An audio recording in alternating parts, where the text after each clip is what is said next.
talked about just the whole mindset of where you were on your way home, going to get something to drink, trying to numb yourself even more, and now you just kind of like questioning everything, questioning God, questioning myself, like, who am I at this point? Because in a sense, it's a wake up call. Because I'm not gonna even lie. Even before that, my life wasn't in the best place. Or I wasn't in the best place in life, as you can say. You know what I'm saying? Mentally. Yeah. And when that happened, man, it made me sit down and reevaluate everything, man. Like, just, what am I doing? Like, what is my, like, where am I? Right. Like, what, you know what I mean? And when it happened, it's like, I'm a different person. Like, you know, and then what I started reevaluating what valued to me and what didn't. Because at this point, I needed no negativity around me. I needed nothing that was going to be a bad influence around me at that point, because I'm very vulnerable. And are we talking about like immediately out there while you at home, or are you talking about days later when you started pondering life more? I was pondering on the way home. Like, that was I probably drove maybe 10 miles to get home, but it felt like 100 miles. You know what I'm saying? And it's like, I went home to just, I think, me and my cousin. Mm-hmm. And, you know, my cousin, I walk in and he just break down, you know. And I have no words to tell him, because I'm in a daze. Like, is it an older cousin, younger cousin? Younger cousin. How much younger? He's probably like maybe 5 years or 6 years younger than me. So he didn't come to the hospital. He couldn't, because he didn't have no ride. He had no ride. So he didn't know what was going on. He found out everything on the news as well. So before you got home? Yeah, he was living with me. So when you got home, he was there. He was there at the house. And he had already watched the news. Right, and heard what had happened. So I had to get home, and I ain't big cuz. I can't be big cuz, because. So who do you have to be? I don't know, bro. I couldn't even, like, I can't really explain to you where I was in my head. Oh, so you're saying you just, at the moment, at the time, you just was incapable of doing that. I'm just existing. I have no words to say because this is tragic, bro. It's like, I don't know, you know, you witness your sister in the most worst way, you know, and you know, just all the injuries, and I witnessed that, you know. Because it's one thing to hear that your sister, your cousin, you know, died tragically, but it's another thing to see her in the moment, right, in the as worst she's condition, dying. you know. And you know, me looking into her eyes, I knew those eyes looked familiar. Nothing, and before her name was even revealed, I kept saying to myself, "There's something about them eyes." You know what I'm saying? I didn't put all this other stuff together. I was like, something about these eyes and I couldn't take my eyes off. But that's what, like I say, that's when I started praying, because the way I saw the injuries and the cuts and the bruises and all this other stuff that was going on with her, I knew that there was a slim chance of whoever's child this was, you know, may not make it, you know, just based off of, you know, me knowing what I know about the body and what I see as far as injuries is concerned. Right. So at that point, I had woke up in a sense, because now it's like, where do we go from here? Right. You know, I know it's affecting my parents. I know it's affecting my cousin. I know it's affecting my brothers. I know it's affecting all these people. And it's affecting them in a very tragic, in the worst way. And the entire family, because our family is very close knit. Right. Like, you know, I'm talking about extremely close knit. Like, we are together. We don't have family fights. We've never had all of that. You know what I'm saying? We have a very close knit family. And at that point, you know, we needed each other, and that was the only way we were going to be able to get through this. It's something about experiencing sadness with a group of people that you love more than anybody. You know, like y'all all experienced tragic sadness at the same time, and you know, we say, well, we're supposed to make each other stronger. And yeah, I'm sure that's what y'all was doing. But the sadness has to be kind of overwhelming, you know, in that moment when you're experiencing it together. Right. You know, and my grandma was a very strong person, and at the time she was living. And I think when I walked in her house, you know, my grandma is the type of person that I hug you and tell you everything all right. Mm-hmm. And at the time, she had to push me away from him because she knew she couldn't tell me everything was all right. And I remember that vividly. She was like, you know, y'all hurt, and when we hurt, she hurt it. Right. And for her to see us hurt and see how everything's going on, that's what affects her. So she couldn't even take, couldn't take it at the time. Right. That's that overwhelming sadness. Yeah, and that's everybody. And then when reality is hitting, because everything happens that day, but reality set in the very next day. Mm-hmm. I go to the house, and I can't even walk in my mama's house because, you know, there's certain things you expect. So when you walk in my mama's house, she's probably the first one I'm going to see. Right. And there's an instant hug. I can guarantee that when I get to my grandma. I'm going to my mama's house every time. And to walk through that door and look for it and it ain't there, I think I broke down at the front of the door. Your normal is like obliterated. Yeah. Everything that was normal to you is now just gone. It don't exist. Right. And you look for it and it'll never come. Like it's like maybe this is a dream, maybe, and that's what you wake up the next morning hoping. Yeah. Okay, I wake up in my house. Maybe that was a nightmare. Maybe it was pull it to my mama's house. That's crazy, man, because we've all had those dreams. Yeah. So you put the mama house and there's a lot of cars out here. Oh, this is real. Right. You walk in the house, you don't get that welcome. You walk to the room and it's in the same place you left it yesterday. Was she the type of little sister who would like come in your room before you wake up in the morning sometimes, or like? Because she had to ride the bus, so her bus came early, so my mama sit with her at the bus stop. Mm-hmm. And the thing about it is September 5th is my uncle's birthday. Mm-hmm. And so you could hear her on the phone, like on my uncle's my uncle's voicemail. To this day, he still got it? I don't know if he still got it or not. But you could tell that she's in the back being her normal self. You know what I'm saying? Just the joys and I would never change my voicemail. Nah, that's something I would say forever. But at the same time, it's like maybe I need to change it for healing purposes. But at the same time, it's like I ain't never changing that voicemail. Yeah, and then my mama said on that day, like I had bought an outfit, and she was insistent on wearing the outfit that I bought her that day. And so the outfit I bought her was the one she wore. Yeah. And she ended up passing away. Certain things just happen the way it is. Wow, man. And she was insistent on, she was insistent on wearing it. And, what was crazy is that day she passed away and probably that whole week, there was a different kind of, I think I still got a picture on my phone. There was the sky was pink and there was two rainbows above and the brightest rainbows you could ever see set up on my mama's house. And I'm talking, this is the day she passed? Yeah, the whole week. Like, it was the sky was super pink. And it caught everybody's attention because everybody mentioned something about it. And there was the brightest rainbow set over my mama's house that entire time.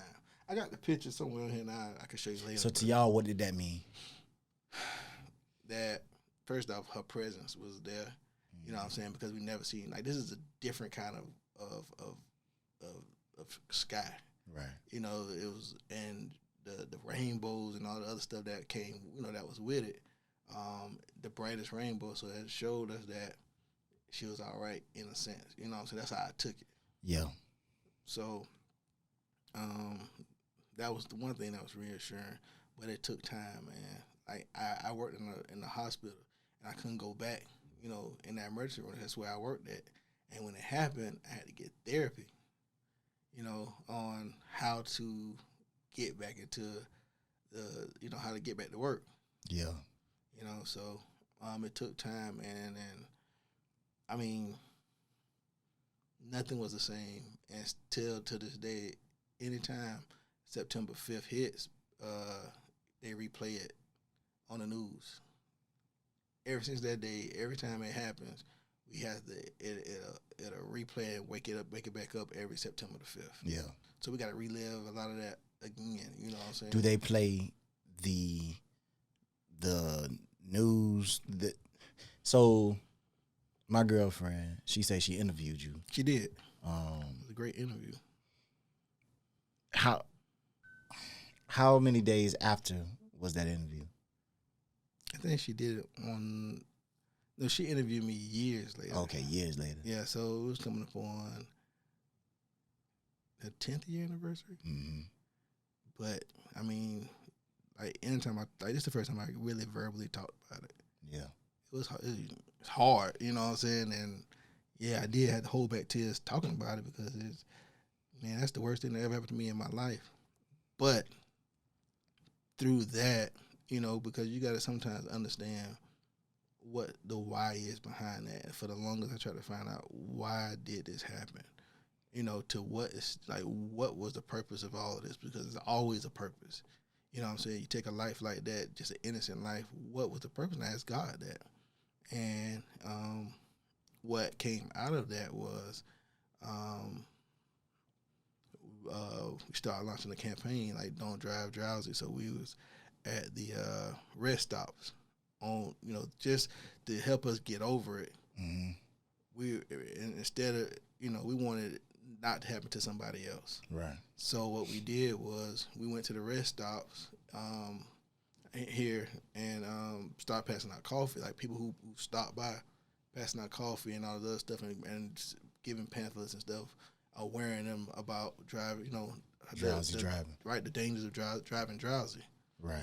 So from that point on, the legislator ended up passing a bill, the Ronshay Dugans Act, which is a bill now, about drowsy driving. So the first week of September, September 1st through September 7th, is designated as drowsy driving. Now, is this something that's more targeted more towards tractor trailer drivers? All drivers. Just all drivers. Right. Okay.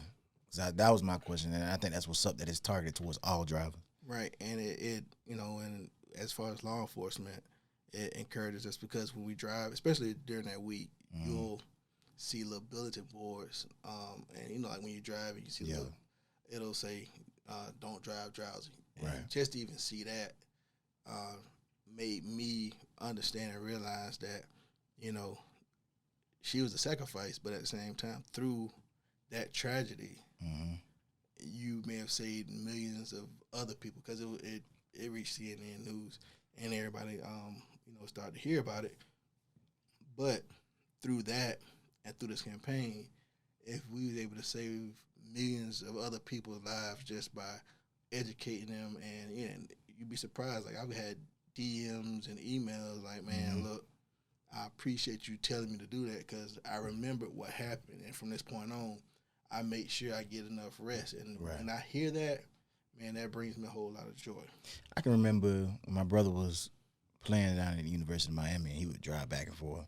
Just like myself, when I was playing at Clark in Atlanta, I would drive back and forth from there to Tallahassee. Right. And my brother would tell me about times when he would be so tired that he would have to pull over on the side of the road.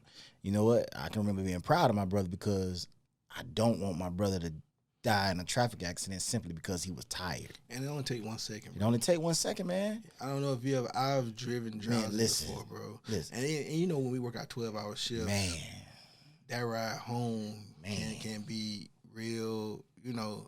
That could be a long ride home. And there's plenty of times where, and to this day, I honor my sister, because even if I work 12 hours, I sit in the parking lot for a little bit. Yeah.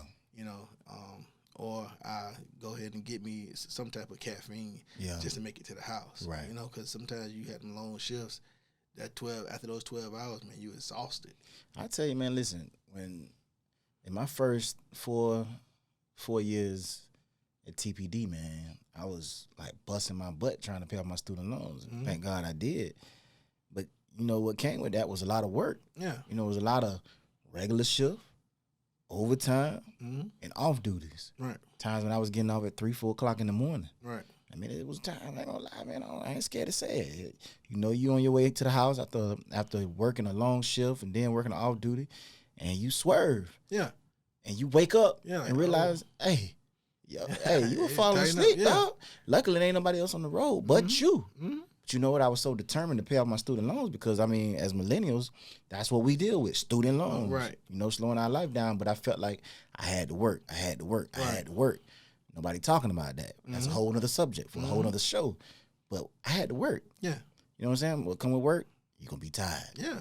Drowsy driving is real. It's real. And you'd be surprised how many people experience that. Like, this is not something that affects every other person.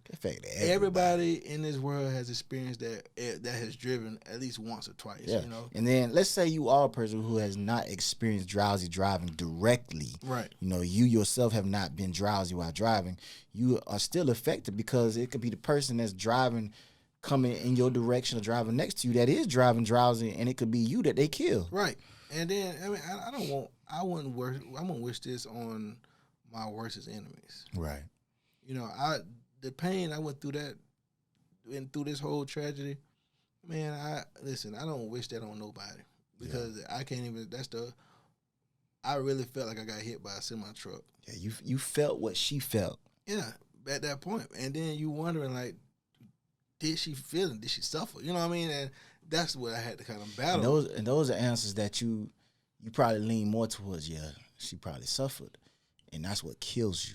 Yeah. That's what brings the tears to your eyes. Trying to figure out what happened, how it happened. And, you know, even in law enforcement, even to this day, man, I almost, I forgot what investigator was over it. Mm-hmm. And I started to hit him up like, hey, man, you know, because that's how I get over things. You know what I'm saying? Like, I want to see it. I want to, you know. You want to be punched in the face by it. Yeah. So, I mean, I get a better understanding of it. Right. You know what I'm saying? So if I understood what happened, because I got a lot of questions.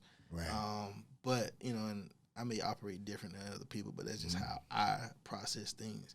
I have to see it and, you know, kind of picture it. But some people call you sick. Yeah, man. But you know what though? I mean, that's how you rationalize things. That's how you cope with it. Right. You want to be punched in the face by it. You want to see how it works, how it, you know, what happened. Yeah, and that's. I got a little passion for crime scene investigation too, so it might be what, you know, a little part of that. I've always been that way to investigate. Like, you could tell me something, but I need to see how, you know, I got to see what. And for me to get a better understanding, I have to see it for myself. Right. I have to process and get my own understanding of what's going on. Right. You know what I'm saying? Let me read the notes. Let me see what y'all see and what, you know, how y'all did. You know what I mean? Like, because that's how I process things.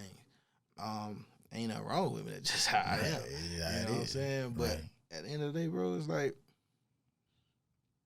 that tragedy that we experienced as a family, we made it our duty to get over it and turn that tragedy into triumph. Because at this point right now, we are adamant about, you know, making sure everybody, this won't stop ever. Mm-hmm. Even we're going to pass it down to the kids. You know, this is something that's going to always, even after the September is over with. Yeah. We still educate. I educate people a lot, you know, even if I do traffic stops or whatever, bro, you know. This is definitely, I mean, you're a police officer now. This is something that one day I hope that you can get your police department behind, local police departments behind, because there's no reason why I shouldn't. I mean, y'all are doing something huge. If we can sit here and enforce DUIs consistently on a regular basis every single year, have a whole day dedicated to it, you know, when we do roadblocks, I mean, this is a college town. Yeah. Why aren't we doing it for drowsy driving? That's true. You know, to me, it's just as important. And I'm going to make it my duty to try to see if I can put together something with law enforcement agencies and, you know, transportation businesses and things like Department of Transportation. Well, Department of Transportation is already, you know, if you look on their website, they are actually promoting it and pushing it and doing things like that. But putting in the leg work just around here, and, you know, maybe it'll be, and there's a police department in, I can't think of the name of it. It's in Florida that they were doing it as well. just to get all law enforcement, just make this a thing, like you say with DUI, because it's just as important or just as dangerous as driving drunk. If any, I mean, if not worse. Right. I mean, it probably need its own day, but I wouldn't even be mad if it was somehow coupled in with the DUI days. You know what I'm saying? Yeah. Like it. Yeah. It doesn't necessarily need its own platform. It just needs to be recognized. You know. But it's recognized the September 1st through 7th. Right. That's dedicated towards that. Right. So just like we have the DUI drive sober, I think we just had that. I think they do because was it just recently? Yeah, the last day was yesterday. Okay. So technically, it kind of runs into the same thing, Okay. but it's not worded like it's not on the DUI pamphlet or something like that. Yeah. So, but that's what I'm shooting for, and hopefully next year I can get. COVID kind of slowed things down. Yeah. So, but that's the plan. Yeah. That's the plan to try to involve even our department and other departments, TPD and all that other stuff, because it's important and it's something that's affecting everybody. Right. So, yeah, man, it's to this day we still experience it a little bit, but we can rest, a little better knowing that we at least touch one life. Yep. That's what it was all about. You know what I'm saying? So, even though we went through that, we saw the bigger picture. We saw why it was done. Yeah. You know what I'm saying? And I feel like she's a hero because through her tragedy, that's somebody else's life or somebody else's family life that's going to be spared. Right. Because he chose to, be aware of driving drowsy. Something strong, something crazy about sacrifice, boy.